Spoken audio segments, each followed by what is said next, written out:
மயிலாடுதுறை மாவட்டம் சீர்காழியில் அமைந்துள்ள சட்டைநாதர் தேவஸ்தானம் பிரம்மபுரீஸ்வரர் கோவில், தருமபுரம் ஆதீனம், 27வது குருமகா சன்னிதானம், ஸ்ரீலஸ்ரீ மாசிலாமணி தேசிக ஞான சம்பந்த பரமாச்சாரியா சுவாமிகள் பக்தர்கள் மற்றும் பொதுமக்களுக்கு தெரிவித்த பொங்கல் வாழ்த்துச் செய்தியில், உழைப்பிற்கு நன்றி தெரிவிக்கின்ற விழாவாகவும், பெரியோரை வணங்கும் விழாவாகவும், சூரியன் இந்திரனை கொண்டாடுகின்ற விழாவாகவும் பொங்கல் அமைந்துள்ளது.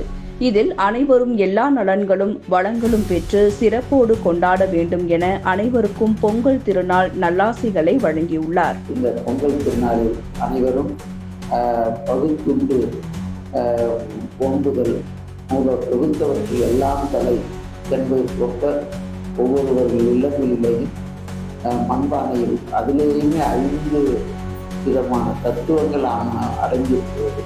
நெருப்பு, அந்த அடுப்பு, அதில் மண்பானை, அது மண்ணிலே செய்யப்படுவது, நீரும் பாலும் விட்டு பொங்குவது, இப்படி எல்லாம் அதில் 5 பூதங்கள் என்ற தத்துவங்கள் இருக்கிறது. அதனால் இந்த பொங்கல் விழாவை எல்லோரும் கொண்டாட வேண்டும். மயிலாடுதுறை மாவட்டம் மேலையூரில் அமைந்துள்ள தனியார் பள்ளியில் சமத்துவ பொங்கல் விழா கொண்டாடப்பட்டது. பாரம்பரிய முறையில் சிறுவர் சிறுமியர் முதல் மாணவர்கள், பெற்றோர்கள் என அனைவரும் வேஷ்டி புடவை அணிந்து பள்ளி வளாகத்தில் சமத்துவ பொங்கல் உற்சாகமாக கொண்டாடினர்.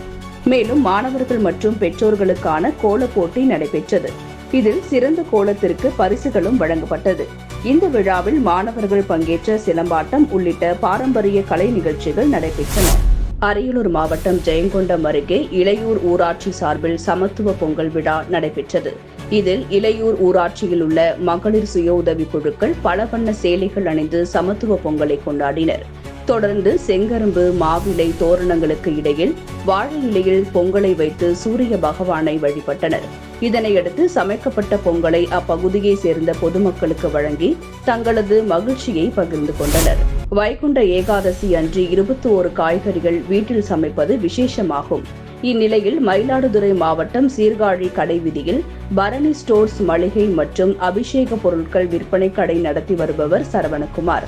ஆன்மீக ஈடுபாடு கொண்ட இவர் வைகுண்ட ஏகாதசி அன்று 21 வகையான காய்கறிகள் வழங்க ஏற்பாடு செய்தார். சீர்காழி காவல்துறை ஆய்வாளர் முன்னிலையில் பொதுமக்களுக்கு இந்த பொருட்கள் வழங்கப்பட்டது. அரியலூரில் வினோத்ராஜ் என்ற வழக்கறிஞரின் வணிக வளாகம் செயல்பட்டு வருகிறது. இங்கு மொத்தம் 8 கடைகள் உள்ளன.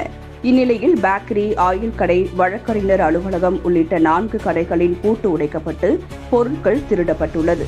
இதில் டிவி, சிசிடிவி கேமராவின் காட்சிகள் பதிவாகியுள்ள ஹார்ட் டிஸ்க், 10,000 பணம், 1 litre engine oil, 1 power bank உள்ளிட்டவைகள் திருடப்பட்டுள்ளன. இதுகுறித்து காவல்துறையினர் கைரேகை நிபுணர்களின் உதவியுடன் விசாரணை மேற்கொண்டு வருகின்றனர். மயிலாடுதுறை மாவட்டம் சீர்காழி அடுத்த மேல தர்மதானபுரத்தில் இறந்தவர் உடலை மயானத்திற்கு கொண்டு செல்ல பாதை வசதி இல்லை. இந்நிலையில் இந்த மக்களுக்கு சுடுகாட்டுக்கு பாதை வசதி கேட்டு மார்க்சிஸ்ட் கம்யூனிஸ்ட் கட்சி சார்பில் சாலை மறியல் போராட்டம் நடத்த திட்டமிடப்பட்டதை அடுத்து மயிலாடுதுறை கோட்டாட்சியர் தலைமையில் அமைதி பேச்சுவார்த்தை நடைபெற்றது. இதில் அரசுக்கு சொந்தமான பொது வழியில் இறந்தவரின் சடலத்தை எடுத்து செல்லலாம் என்று உத்தரவு பிறப்பித்தார். இந்நிலையில் செல்வம் என்பவரின் சடலத்தை அந்த வழியாக எடுத்து செல்லும் போது ஏற்கனவே எதிர்ப்பு தெரிவித்து வந்த மற்றொரு சமூகத்தை சேர்ந்தவர்கள் ஆர்ப்பாட்டத்தில் ஈடுபட்டனர்.